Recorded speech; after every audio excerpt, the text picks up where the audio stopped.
Hey guys, how you doing? Welcome to Picture Book Drama, where it is everything in entertainment. I am your host, Sean, your video and comic guru, coming at you. This is our first episode of Comics Rant, and it's going to be on Wonder Woman. Hopefully you guys are geared up. This is going to be two parts. First part is going to be on her comic book history. The second part will be on her film and movie history. So without any further ado, let's go ahead and get started.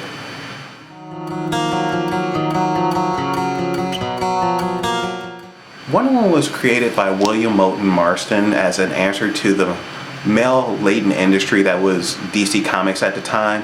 He really wanted to create a more feminine character. He thought it was just way too many male superheroes, way too much testosterone out there, and he wanted there to be a female answer to the superhero, which at that time was revolutionary. In 1941, it was still a male-dominated era, so for him to come out and create something like this was amazing. Now, in All-Star Comics number 8, which came out in December of 1941, was Wonder Woman's first appearance. She actually appeared in a little panel on the cover. She didn't actually get a full cover for her first appearance. That wouldn't come until her next appearance, which would come in January 1942, which was Sensation Comics number 1.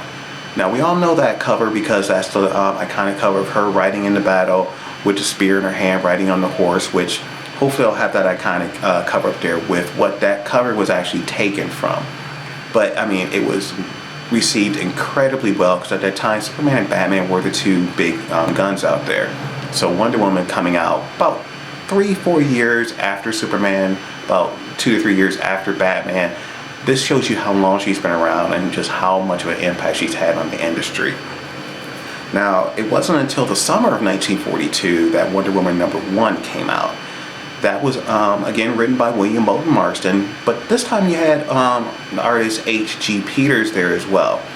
This really created a very unique look for the comics, almost a comic strip type look, a little cartoony compared to Superman and Batman, but it really resonated with young boys and girls. Even though it still was a more male-dominated industry, young boys were the ones that they focused on. Girls started to pick the comic up as well, but it was still more boys doing it. And the thing about the comic at the time was there was a lot of S&M, a lot of bondage in the comics. People were always being tied up every other page, and it kind of gave this mixed signal. You know, he wanted there to be this strong female character, but everyone's being tied up, so it was a little weird.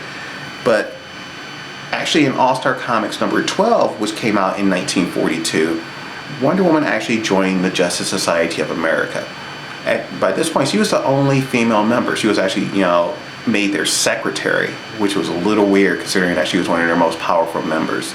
But in 1944, Wonder Woman actually had her own newspaper strip. Unfortunately, it didn't last even a year, but IDW Publishing actually combined all those comic strips together in a hardcover and released that in 2014. So be on the lookout for that. Now, there was this little book that came out called Seduction of the Innocents, which basically destroyed the comic industry as we knew it at that time. All horror comic books came to a screeching halt. People lost their jobs. I mean, there was congressional hearings on this. People had to go there and fight for their rights to even do comic books. By the end of that, you only had Superman, Batman, and Wonder Woman left. Everybody else was gone. Now, it took a long time to get everything back. One of the things that really helped was the Batman 1966 TV series that was created by William Dozier. It had a double-edged good and bad expectation, or it just didn't work too well, to really make it blunt. It just didn't help the industry as well as they thought. When Batman was out and Batmania was huge, it was great. But unfortunately, Batmania only lasted about 2.5-3 years. When the TV series ended, pretty much the comic ended too. I mean, they were actually going to just cancel Batman. It was over. It wasn't until Julie Schwartz came in as the editor-in-chief and decided to revitalize a lot of the Golden Age characters that got basically thrown away because of the Seduction of the Innocents backlash. Now, he was actually a big fan of baseball. Now, if you remember, I said Wonder Woman joined the Justice Society of America. Well, Julius Schwartz thought that society sounded a little too much like a social club, and since he was a big baseball fan, he liked the word league. Catching what I'm about to say here? In 1960, Brave and the Bold, issue number 28, was the first appearance of the Justice League of America. Now, I'm going to eventually do a comics rant on the Justice League of America, so I'm not going to go into depth at all on it right now because we do have a lot to cover. But know that in 1960, Justice League of America first appeared. Now, they appeared a few times in Brave and the Bold before they got their own comic, but again, we will talk more in depth on that when I do my comics rant on that. Next big thing that ended up happening with Wonder Woman was in 1968. Denny O'Neil was actually brought on board by Mike Sekowsky, who was a writer, editor, and artist at the time on Wonder Woman, to revitalize the Wonder Woman character. Unfortunately, it kind of backfired on him because what ended up happening is Denny O'Neil ended up stripping Wonder Woman of all her powers. She ended up turning her back on the gods, renouncing her powers, and basically going into man's world. And here's where it gets weird. For a strong female character, they ended up giving her a male sensei, if you would. She ended up learning Kung Fu, ended up wearing this white jumpsuit. She looked like Emma Peel. This lasted for a long time, actually. I believe from issue 168 to issue 214. Now, again, like I said, there was a huge backlash. There's this magazine called Ms. Magazine that came out in 1972. The same year I was born, by the way. Yeah. On the cover, they used Wonder Woman because for the feminist movement, Wonder Woman was a strong female character that everybody knew. You didn't have to tell people who it was. You saw her, you knew who she was. And to have the comic books basically do the opposite, say, no, she doesn't have her powers anymore. She's just a regular person running around doing Kung Fu, because Kung Fu was huge at that time, and I'm not talking about David Carradine. But like I said, it lasted for a long time. I mean, I think it lasted for about 25 issues. And at that time, they were doing bi-monthly comics. It took until 1982 to really get Wonder Woman back on track. And it was actually in DC Comics Presents, issue number 41, that they actually ended up bringing Wonder Woman back, got her costume back, and actually changed her costume. They changed the iconic eagle that was on her chest into the double W that was on her to make it a little bit more stylish. But we find out later that behind the scenes, the reason why they did that was for financial reasons. It's so they can merchandise her more and get more money for the character. February of 1982, Wonder Woman issue 288 actually was the first time in the Wonder Woman comics you would actually see that brand new costume. It actually changed the logo as well. So it was actually a huge revamp for the Wonder Woman character at that time. But it really did resonate. It actually came into the cartoons and Super Friends. You saw that change pop up. But the sales were kind of lukewarm. People still just didn't know how to write the character. So actually in February of 1986, issue 329 was the final issue of actually volume 1. At the end of that issue, Wonder Woman actually married Steve Trevor. Now, we're like, oh wait, she ended up marrying Steve Trevor. What happened? How come we don't know about that? That's because the very next month, March of 1986, there was a miniseries that had been going on called Crisis on Infinite Earths. Now, in March of 86, issue 12 ended up coming out, and at the very end of Crisis on Infinite Earths, she gets killed. That's it, she's done. So that was, DC was actually in the midst of restarting the DC universe. So hey, that's part of the trend that we got nowadays where they're just restarting everything. But in April of 1987, John Byrne was doing Legends miniseries, which is the answer to Crisis on Infinite Earths. That issue, number 6, was their reintroduction of Wonder Woman. Now, I'm going to step back on that because in February of 1987, Wonder Woman number 1 came out that was written and drawn by the greatest artist in comic book history, George Perez. To me, that is the best rendition of Wonder Woman we've gotten. Now, I will be talking about her newest incarnation, which is on New 52, which is a great incarnation as well. But to me, without this run from George Perez, you wouldn't have the one that Brian Azzarello and Cliff Chiang is doing. Now, the George Perez series ended up going, I mean, it blew up. It was huge because they brought the Greek gods back into it. You know, they really built up the supporting cast and made them a part of the story. You know, George Perez was on this run for about 62 issues. That's amazing to do 62 issues of anything.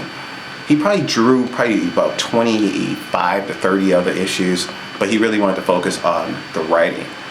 Now, I told you John Byrne ended up doing the Legends miniseries that was helping to reintroduce the audience to Wonder Woman.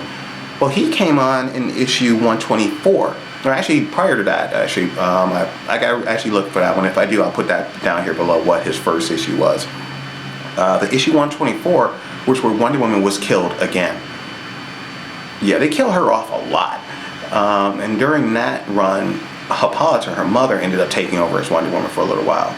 And then, of course, they ended up realizing that wasn't working. They brought Wonder Woman back. So craziness is going on here.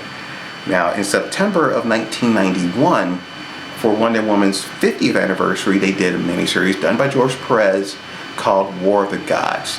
Now, this is supposed to help really get, celebrate the 50th anniversary because, again, Wonder Woman's one of those characters that's like lukewarm. Some people love her, some people hate her, but they just can't get a handle on writing her all the time. Now, this miniseries, like I said, it was kind of okay. It wasn't great. I actually had to do a lot of research on it, and you know what? I'm not even going to touch on it because it's just not that important, because it all ends up getting retconned later. Okay, we're going to kind of jump ahead a few years to September of 2005. That issue is Wonder Woman number 219. That issue is called Sacrifice. Actually, it's part 4 of Sacrifice. This is a mini-series, or actually I guess a crossover event that was going on where Superman ends up getting brainwashed by Max Lord, who actually originally was the founder of the new Justice League that came out after the whole Crisis on Infinite Earths was taken over, and they had the book called Legends, again, by John Byrne, that basically was helping to reinvigorate the DC universe. It really was just a way to introduce all these characters to everyone. And one of the characters or groups that they introduced was the Justice League. Now that had Batman, Dr. Fate, the Guy Gardner Green Lantern, Blue Beetle, Booster Gold, Martian Manhunter, Black Canary. It had a lot of characters in there. And you find out that Max Lord is the one who is financing all this. For the longest time, Max Lord was actually considered a good guy. He was written that way. But as a way of, twisting characters around, Max Lord, we find out later on, was actually a villain all the time. And find out he also has mental abilities. He actually can control people's minds. And one of the people he controlled, Superman. And he sent Superman out to try and kill all these people. And Wonder Woman ends up getting into this huge fight with him, to the point where it's just, hey, let's face it, he is Superman. It's hard to stop this guy. Even though Wonder Woman was able to keep knocking him down, he kept getting back up. But she ends up in this issue 219, which is still volume 2, confronting Maxwell Lord. And she ensnares him in the lasso of truth, and she's like, tell me how to stop him. And he's like, you can't. She's like, how can I stop him? What's the way to break the spell on him? And he tells her, you have to kill me. So she snaps his neck. Yeah, Wonder Woman actually killed him. And it was actually televised at the time too, so the world saw her do this. So there was the ramifications of that is felt in the next miniseries. And I will admit, I am not a fan of crossovers. It's too cliche, it's too gimmicky, it's just a way to get money out of people. But in this case, it kind of helped out because there was a miniseries that came out in October of 2005 called Infinite Crisis. That is the fallout of what Wonder Woman had done to Max Lord. Batman just didn't trust her anymore. He's like, we don't kill. We have to be better than that. If we kill once, we will continue to do it. So that first issue is really of the holy, the Trinity, Superman, Batman, and Wonder Woman coming together on what's left of the Justice League satellite, and you just see this tension. It's just there. Batman really don't want to deal with Wonder Woman. He's kind of pissed off at Superman because Superman's trying to be neutral and all this, and it was a, I think, 4 to 6 issue miniseries on that, and it was okay. It was good, but again, they could have just done this in a Wonder Woman comic book, and it would have just saved us a lot of money. Now, with that said, going back into Wonder Woman issue 226 that came out in April 2006, they canceled the comic again. That was the final issue of Volume 2. Now, like I said, I'm not a fan of them redoing the books over and over again. You don't have to keep doing a new number 1. You just need better writers, a better story to get things going. But in June of 2006, literally 2 months later, Wonder Woman number 1 comes out. That's written by Alan Heinberg, and drawn by Terry Dodson. Beautifully looking book, terrible story. This one actually, they do a new design on Wonder Woman's costume where they kind of incorporate the eagle and the W on her chest, I guess just cause. And then they end up having it where Wonder Woman can, I think Cersei is the one that does it, that allows her to change from Wonder Woman to Diana Prince. Diana Prince is a normal mortal, no powers, nothing. She could get killed if she's Diana Prince. And as Diana Prince, she ends up joining this government agency called and I'm going to read this, the Department of Meta-Human Affairs. It's stupid. It is so stupid. Like I said, it looks beautiful, but it's stupid. She's teamed up with Nemesis as her partner. He's been around for a while. It's kind of a low-tier character that they tried to boost up. It didn't work. It just was not good. And yet again, they bring out more miniseries, but this time they actually call it Trinity. There's actually been 2 different volumes of that. The first one came out in June of 2003. The second one comes out in June of 2008. Too many miniseries, way too much to complicate things. Hopefully, this time they'll get it right. September 2011, Brian Azzarello and Cliff Chiang decided to reinvent Wonder Woman with a brand new number 1. In this one, Wonder Woman gets a new costume designed by Jim Lee, a new origin, new explanation of her powers. Cleverly combined the fact that originally in the origin she was made of clay. That actually was not the case now. They keep that mythology going into the Amazon nation, so they all think that she was made of clay, to the point where they even nickname her Clay. But it turns out that wasn't the case. She was actually the daughter of Zeus and Hippolyta. Most importantly to me, they gave the Amazons a new origin. Albeit, well, not new, but they added to the myth.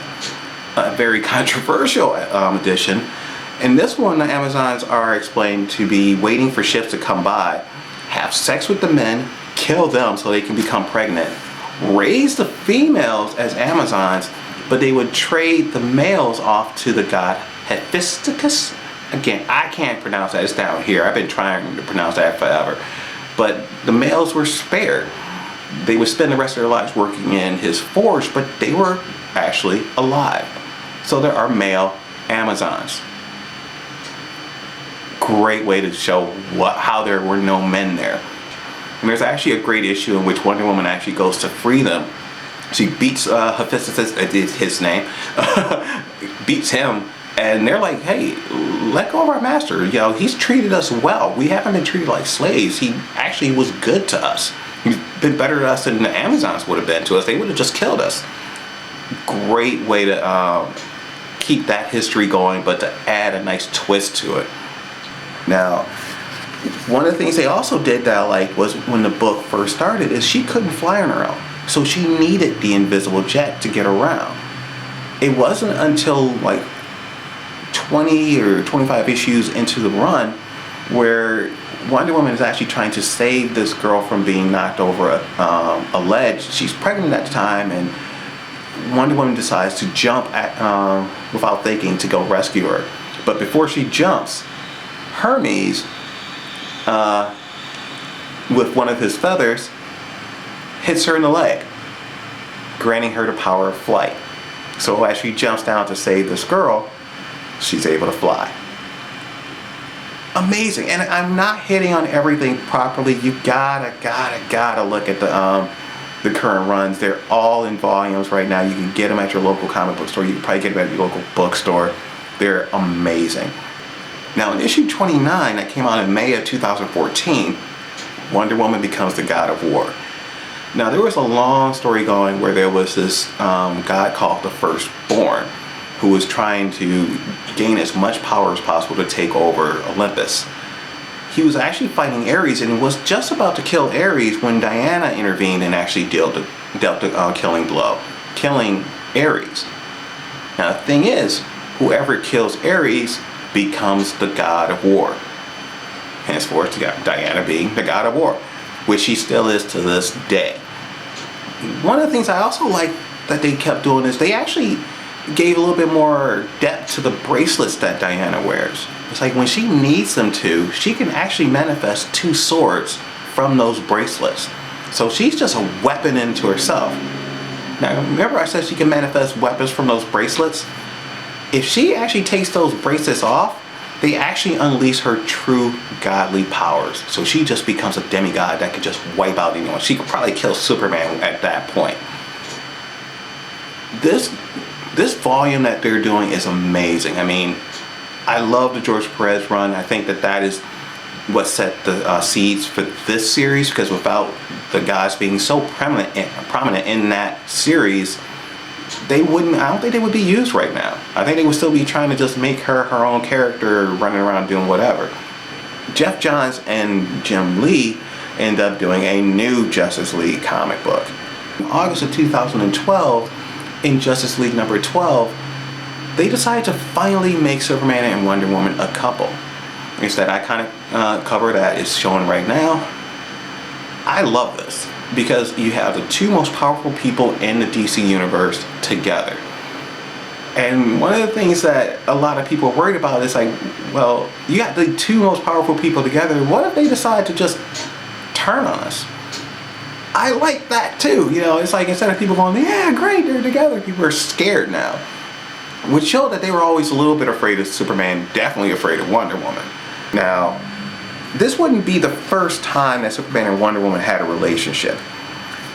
In May of 1988, in Action Comics number 600, George Perez and John Byrne combined forces to do this annual issue.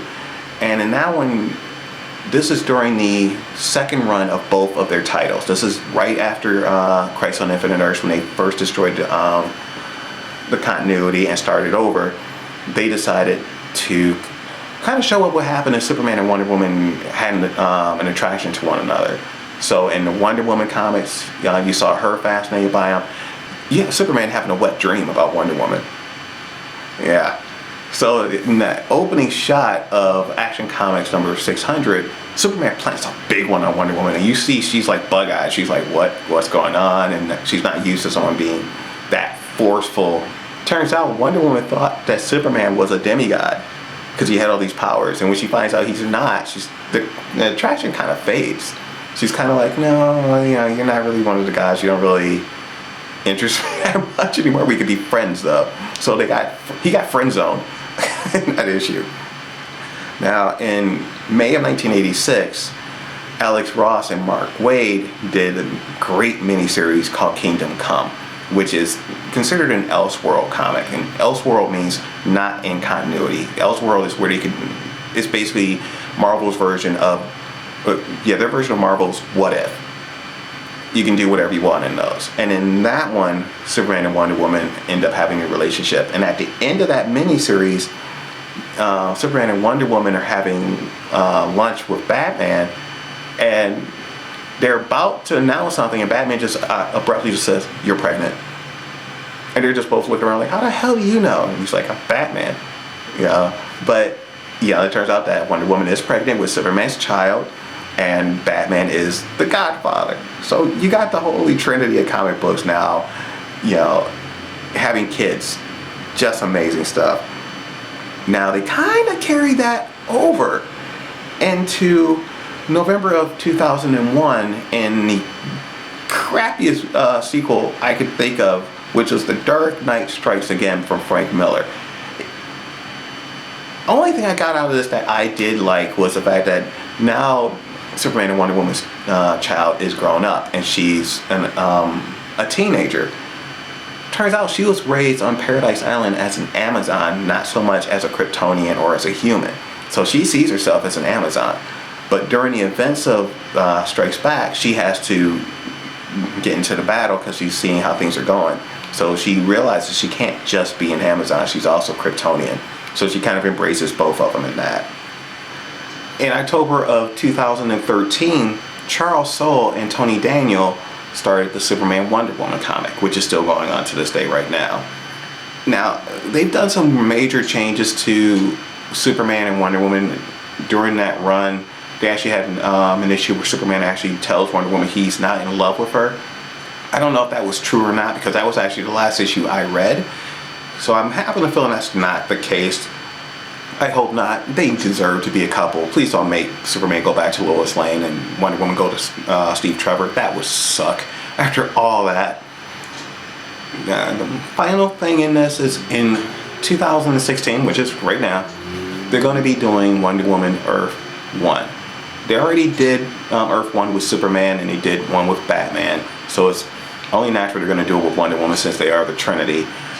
I don't think there's going to be any crossovers. There weren't any other two. I think this is going to be her own standalone story. It's kind of like an Elseworld story where it's not part of the continuity. It's just a separate mini-series that allows people to tell a different take on Wonder Woman. But that's it. That's all I got right now. Hopefully you guys like this. Please hit that like button.